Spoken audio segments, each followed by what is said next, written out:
Hello, I'm attorney Joseph Niven, and I'm here to talk to you about what happens at your first appearance in a contested divorce. So, a lot of people think it's like Judge Judy, where two people come in, you say something, your soon to be ex says something, and then the judge decides everything right then and there. That is not what happens. So, first, let's talk about what is a contested divorce. A contested divorce is a case where the judge has to decide what happens. We're not talking about whether or not you're allowed to get a divorce. Because if you want a divorce, you can get one. You can get one. But the issue is what happens with custody? What happens with maintenance? What happens with child support? How are the assets and the debt split up? Who pays the attorneys? So the first court appearance is likely to be what's called a preliminary conference. And a preliminary conference is very anticlimactic. What a preliminary conference is meant for is to issue orders regarding what's called discovery. So what's discovery? Discovery is an exchange of financial information. So the most basic is first of all exchanging things like credit card statements, bank statements, retirement asset statements, statements regarding the house, like mortgage statements, utility statements. So the court will issue deadlines for when you have to exchange these documents by. They may also order what are called depositions and set a date for what are called depositions, where your attorney will be able to ask questions of your soon-to-be ex, and your soon-to-be ex's attorney will get to ask questions of you.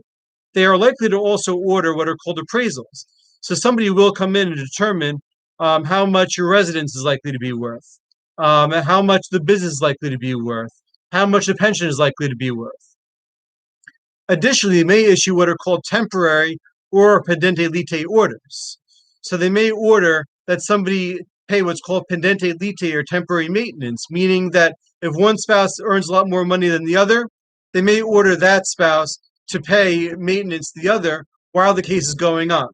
They're likely to also issue orders regarding temporary child support, which means that the person that the children do not live with may have to pay child support to the other while the case is going on. However, these are not orders for what happens after you're already divorced. If you cannot agree on that, then there will have to be a trial. However, these are orders that go on for so long as you are going through your contested divorce. The court is also likely to issue an order that the moneyed spouse, meaning the spouse that makes a lot more money, pays some counsel fees to the other spouse's attorney.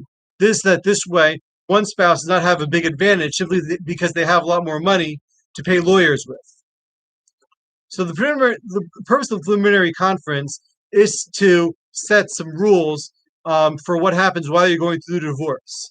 The only way to actually end the divorce is either to come to a settlement agreement, meaning to come to an agreement between yourselves with the help of your attorneys, or to go to trial where you will present witness testimony and documentary evidence and have the judge make a decision.